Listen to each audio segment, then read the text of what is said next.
For the purposes of argument, culture is divided into material and non-material, and the speaker's aim is to show how they both affect each other. Material developments in tools and technology can affect non-material culture, our customs and beliefs, and the other way around. Genetics is used as an example as it has changed the way we think about life, but also our beliefs have affected its rate of development.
The climate for doing business improved in Egypt more than in any other country last year, according to a global study that revealed a wave of company-oriented reforms across the Middle East. The World Bank rankings, which look at business regulations, also showed that the pace of business reforms in Eastern Europe was overtaking East Asia.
Thompson recognized and exploited all the ingredients of a successful amusement ride, writes Judith A. Adams in the American amusement park industry.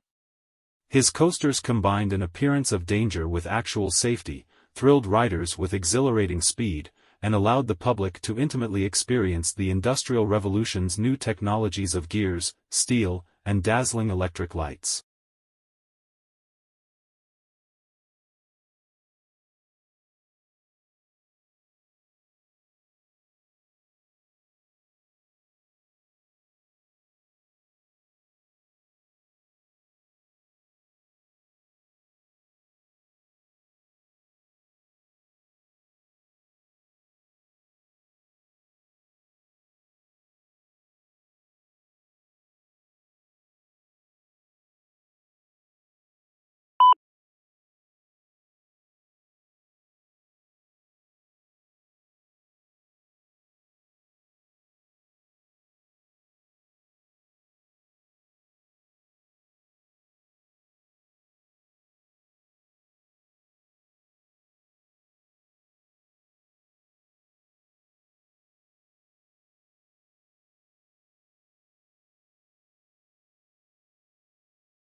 History rubs shoulders and often overlaps with many other areas of research, from myths and epics to the social sciences, including economics, politics, biography, demography, and much else besides. Some histories are almost pure narratives, while others go in for detailed, tightly focused analyses of, for example, the parish records of a Cornish village in the 16th century.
Before European explorers had reached Australia, it was believed that all swans were white. Dutch mariner, Anthony Can, was the first to be amazed at the sight of Australia's black swans on the Shark Bay in 1636.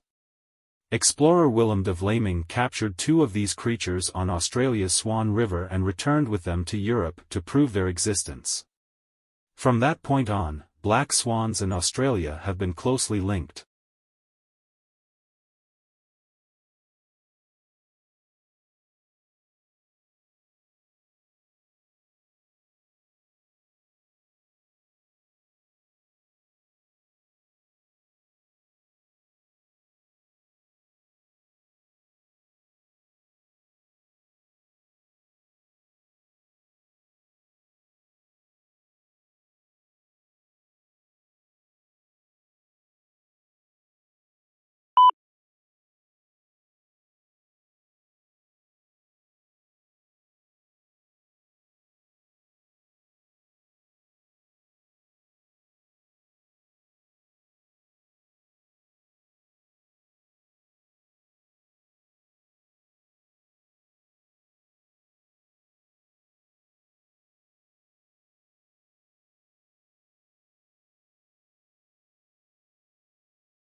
As a historian, if you really want to understand the sensibilities of those who lived in the past, you must be like a novelist and get into the skins of your characters and think and feel as they do.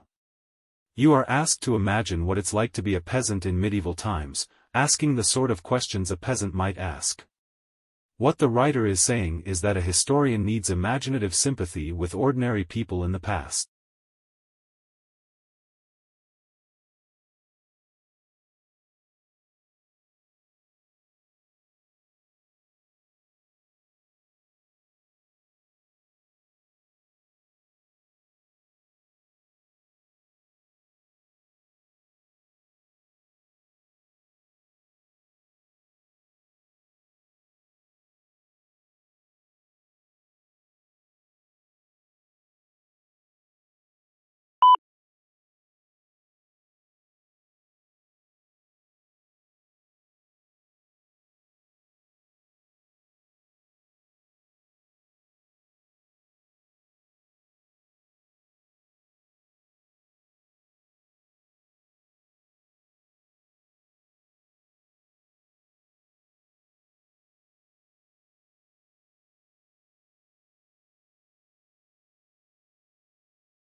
Britain, then, was slower to create and develop a police force than the rest of Europe. France had one long before. Indeed, the word police is taken from the French.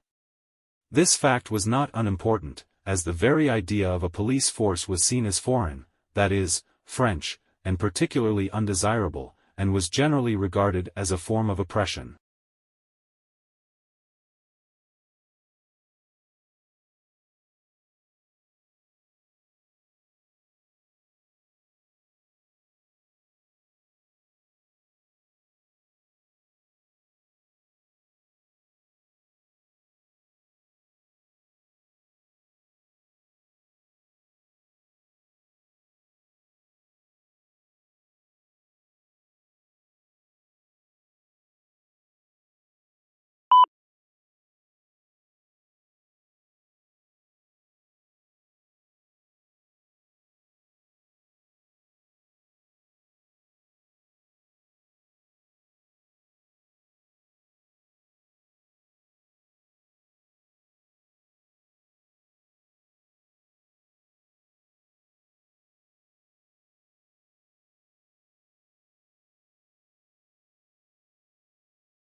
To understand the past you have to be able, as far as possible, to think as the people in the period you are studying thought.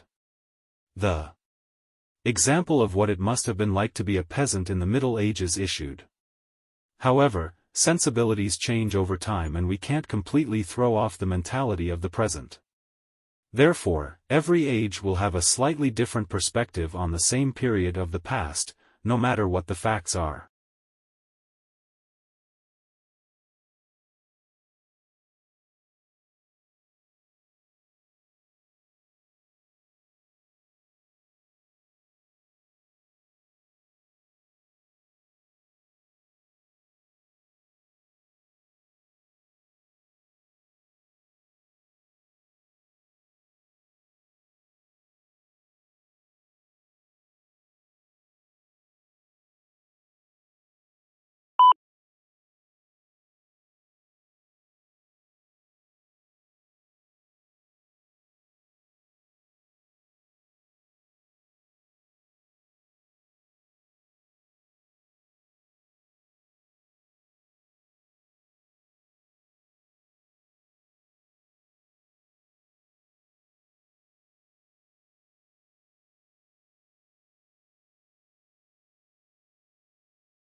We've outfitted it with the space lab built by our European partners and used it before the era of the space station to do scientific research.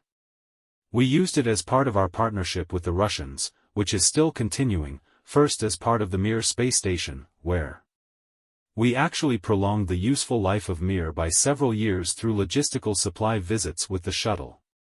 And now, of course, we're using it to build the new International Space Station, which is a huge international partnership.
The speaker reminisces about his views of the English Revolution when he was a student and how it seemed quite clear which side he was on, the aristocrats, not the Puritans.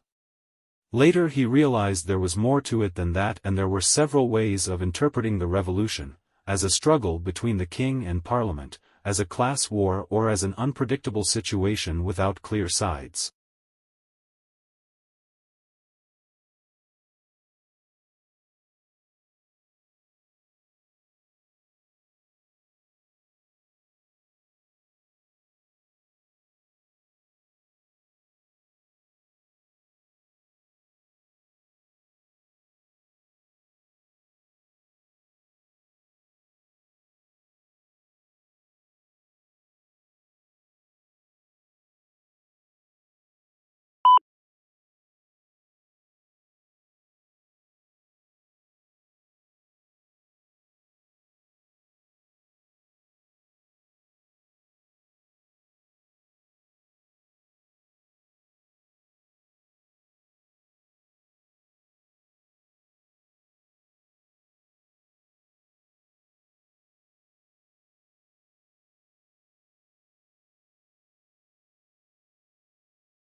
By this time, however, paleontological momentum had moved to England.